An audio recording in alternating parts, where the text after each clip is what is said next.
The Selfish Giant by Oscar Wilde.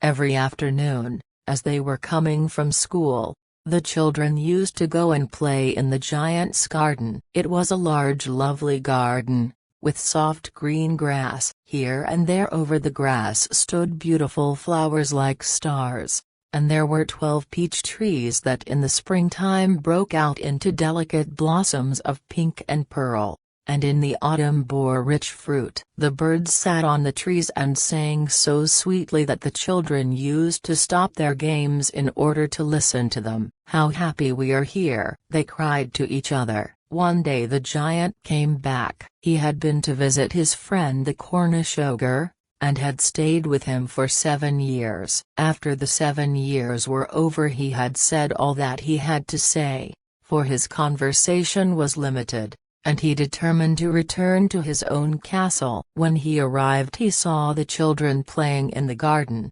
"What are you doing here?" he cried in a very gruff voice, and the children ran away. "My own garden is my own garden," said the giant. "Anyone can understand that, and I will allow nobody to play in it but myself." So he built a high wall all round it, and put up a notice board. He was a very selfish giant. The poor children had now nowhere to play. They tried to play on the road, but the road was very dusty and full of hard stones, and they did not like it. They used to wander round the high wall when their lessons were over, and talk about the beautiful garden inside. "How happy we were there," they said to each other. Then the spring came, and all over the country there were little blossoms and little birds. Only in the garden of the selfish giant it was still winter.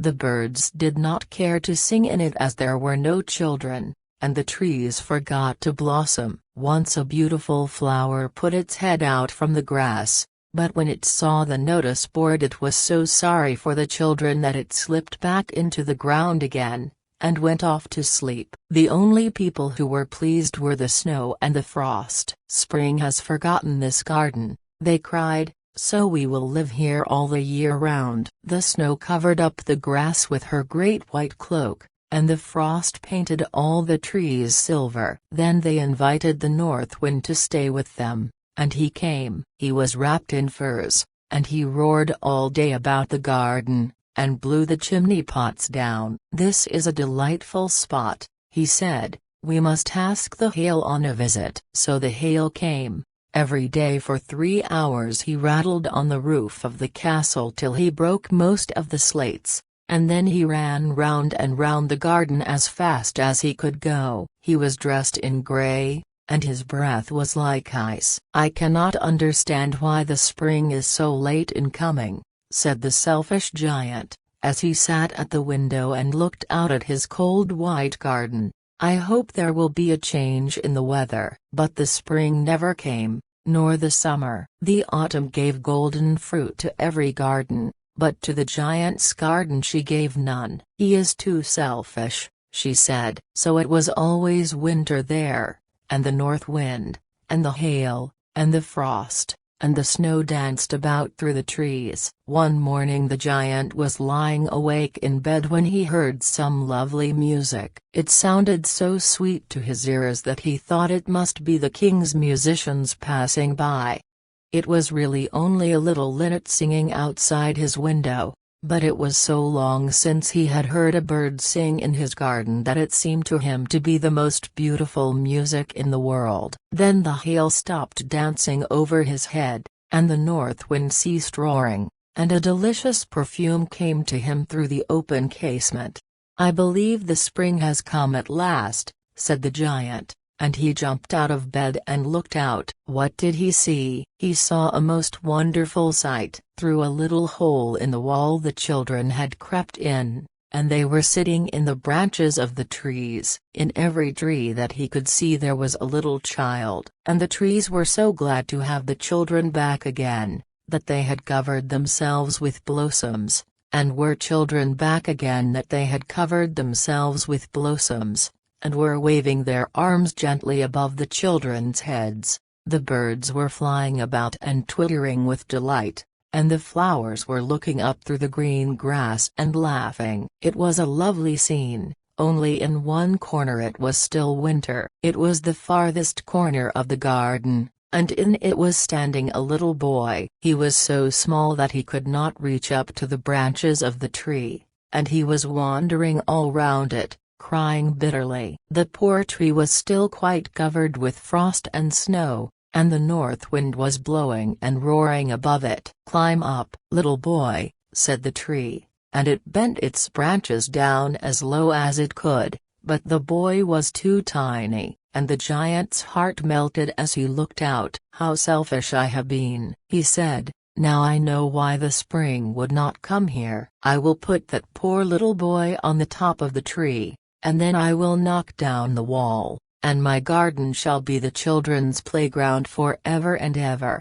He was really very sorry for what he had done, so he crept downstairs and opened the front door quite softly, and went out into the garden. But when the children saw him they were so frightened that they all ran away, and the garden became winter again. Only the little boy did not run, for his eyes were so full of tears that he did not see the giant coming, and the giant stole up behind him and took him gently in his hand, and put him up into the tree. And the tree broke at once into blossom, and the birds came and sang on it, and the little boy stretched out his 2 arms and flung them round the giant's neck, and kissed him. And the other children, when they saw that the giant was not wicked any longer, came running back, and with them came the spring. "It is your garden now, little children," said the giant, and he took a great axe and knocked down the wall. And when the people were going to market at 12 o'clock, they found the giant playing with the children in the most beautiful garden they had ever seen. All day long they played, and in the evening they came to the giant to bid him goodbye. "But where is your little companion?" he said. "The boy I put into the tree." The giant loved him the best because he had kissed him. "We don't know," answered the children. "He has gone away." "You must tell him to be sure and come here tomorrow," said the giant. But the children said that they did not know where he lived, and had never seen him before, and the giant felt very sad. Every afternoon, when school was over, the children came and played with the giant. But the little boy whom the giant loved was never seen again.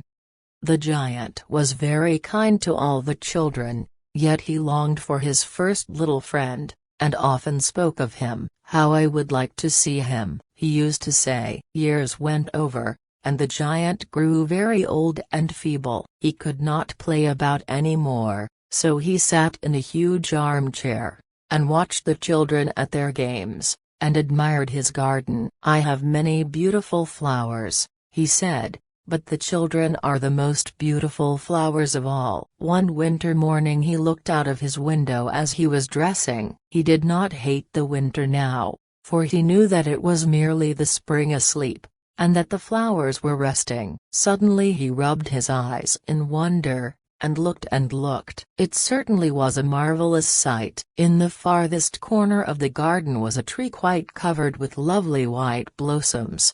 Its branches were all golden, and silver fruit hung down from them, and underneath it stood the little boy he had loved. Downstairs ran the giant in great joy, and out into the garden. He hastened across the grass, and came near to the child. And when he came quite close his face grew red with anger, and he said, "Who hath dared to wound thee?" For on the palms of the child's hands were the prints of 2 nails, and the prints of 2 nails were on the little feet. "Who hath dared to wound thee?" cried the giant. "Tell me, that I may take my big sword and slay him." "Nay," answered the child, "but these are the wounds of love." "Who art thou?" said the giant, and a strange awe fell on him, and he knelt before the little child. And the child smiled on the giant, and said to him, "You let me play once in your garden, today you shall come with me to my garden, which is paradise." And when the children ran in that afternoon, they found the giant lying dead under the tree, all covered with white blossoms.